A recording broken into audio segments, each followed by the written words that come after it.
ಉತ್ತರ ಕನ್ನಡ ಜಿಲ್ಲೆಯ ಜನತೆಗೆ ವಿರೋಧಕ್ಕೆ ಕಾರಣವಾಗಿದ್ದ Sharavati pumped storage ವಿದ್ಯುತ್ ಯೋಜನೆ ಸದ್ಯ ಸ್ಥಗಿತಗೊಂಡಿದೆ. ಇದರ ಬೆನ್ನಲ್ಲೇ ಇದೀಗ ವಾರಾಹಿ ಪಂಪ್ಡ್ ಸ್ಟೋರೇಜ್ ಜಲವಿದ್ಯುತ್ ಯೋಜನೆಯನ್ನ ಜಾರಿಗೆ ತರಲು ಸರ್ಕಾರ ಮುಂದಾಗಿದೆ. ಕೆಪಿಸಿಎಲ್ ಹಾಗೂ ರಾಜ್ಯ ಇಂಧನ ಇಲಾಖೆ ಈ ಕುರಿತು ಸರ್ವೆ ಕಾರ್ಯ ನಡೆಸಲು ಮುಂದಾಗಿದ್ದು, ಇದು ಪರಿಸರ ತಜ್ಞರ ವಿಜ್ಞಾನಿಗಳ ವಿರೋಧಕ್ಕೆ ಕಾರಣವಾಗಿದೆ. ಪಶ್ಚಿಮ ಘಟ್ಟದ ಅತ್ಯಂತ ಸೂಕ್ಷ್ಮ ಪ್ರದೇಶಗಳಲ್ಲಿ ಒಂದಾಗಿರುವ ವಾರಾಹಿ ಕಣಿವೆಯಲ್ಲಿ ಬರೋಬ್ಬರಿ 2500 ಮೆಗಾವ್ಯಾಟ್ ಸಾಮರ್ಥ್ಯದ ವಾರಾಹಿ ಪಂಪ್ಡ್ ಸ್ಟೋರೇಜ್ ಜಲವಿದ್ಯುತ್ ಯೋಜನೆ ಜಾರಿಗೆ ಬರಲಿದೆ. ಈ ಕುರಿತು ಕೇಂದ್ರ ಪರಿಸರ ಅರಣ್ಯ ಮಂತ್ರಾಲಯ ಅಧಿಸೂಚನೆ ಹೊರಡಿಸಿದ್ದು, ಬಹುಕೋಟಿ ಯೋಜನೆಗೆ ಕೆಪಿಸಿಎಲ್ ಮತ್ತು ರಾಜ್ಯ ಇಂಧನ ಇಲಾಖೆ ಜಂಟಿ ಸರ್ವೆ ಕಾರ್ಯ ನಡೆಸಲಿವೆ. ಸೋಮೇಶ್ವರ ಹಾಗೂ ಮೂಕಾಂಬಿಕಾ ಅಭಯಾರಣ್ಯ ವ್ಯಾಪ್ತಿಯಲ್ಲಿ ಬರುವ ಈ ಯೋಜನೆಗೆ ಬರೋಬ್ಬರಿ 1000 ಎಕರೆ ಅರಣ್ಯ ಭೂಮಿ ನಾಶವಾಗಲಿದ್ದು, ಲಕ್ಷಾಂತರ ಮರಗಳಿಗೆ ಕೊಡಲಿ ಏಟು ಬೀಳಲಿದೆ. ಇದರಿಂದಾಗಿ ಜೀವವೈವಿಧ್ಯಕ್ಕೆ ಧಕ್ಕೆಯಾಗಲಿದೆ ಅನ್ನೋದು ಪರಿಸರ ಪ್ರಿಯರ ಆತಂಕ.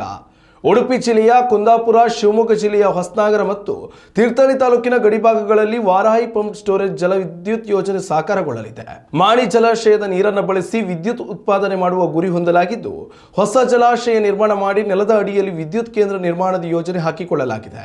ಜಲವಿದ್ಯುತ್ ಯೋಜನೆಯಿಂದಾಗಿ ಉಡುಪಿ ಮತ್ತು ಶಿವಮೊಗ್ಗ ಜಿಲ್ಲೆಯ ವ್ಯಾಪ್ತಿಯಲ್ಲಿ ಅಪಾರ ಪ್ರಮಾಣದಲ್ಲಿ ಅರಣ್ಯ ನಾಶದ ಭೀತಿ ಎದುರಾಗಿದೆ. ಸಿದ್ದಾಪುರ, ಹುಲಿಕಲ್, ಶಂಕರನಾರಾಯಣ ಭಾಗದ ಜನರಿಗೆ ಸಮಸ್ಯೆ ಆಗೋದು ಖಚಿತ. ಅದರಲ್ಲೂ ಪಶ್ಚಿಮ ಘಟ್ಟದಲ್ಲಿರುವ ವಾರಾಹಿ ಕಣಿವೆ ಅತ್ಯಂತ ಸೂಕ್ಷ್ಮ ಪ್ರದೇಶ. ಜೊತೆಗೆ ವಾರಾಹಿ ನದಿ ಮೂಲವು ಹತ್ತಿರದಲ್ಲೇ ಇದ್ದು, ಚಕ್ರ, ಸಾವೇಹಲ್ಲು ಜಲಾಶಯ, ಮಾಣಿ, ಯಡೂರು ಅಣೆಕಟ್ಟುಗಳನ್ನು ಒಳಗೊಂಡಿವೆ. ಇದರ ನಡುವಲ್ಲೇ ಮತ್ತೊಂದು ಜಲಾಶಯವನ್ನು ತಡೆಯುವ ಸಾಮರ್ಥ್ಯ ವಾರಾಹಿ ಕಣಿವೆಗೆ ಇಲ್ಲ ಅನ್ನೋದು ಪರಿಸರ ತಜ್ಞರ ವಾದ.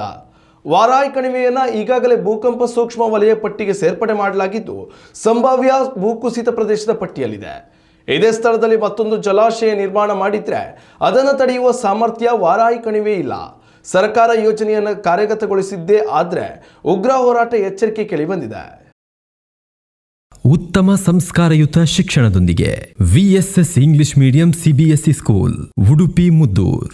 ನರ್ಸರಿಯಿಂದ 10ನೇ ತರಗತಿವರೆಗೆ ಶಿಕ್ಷಣದ ಜೊತೆಗೆ 5ರಿಂದ 10ನೇ ತರಗತಿವರೆಗಿನ ವಿದ್ಯಾರ್ಥಿನಿಯರಿಗೆ ಉತ್ತಮ ಹಾಸ್ಟೆಲ್ ಸೌಲಭ್ಯವೂ ಇದೆ.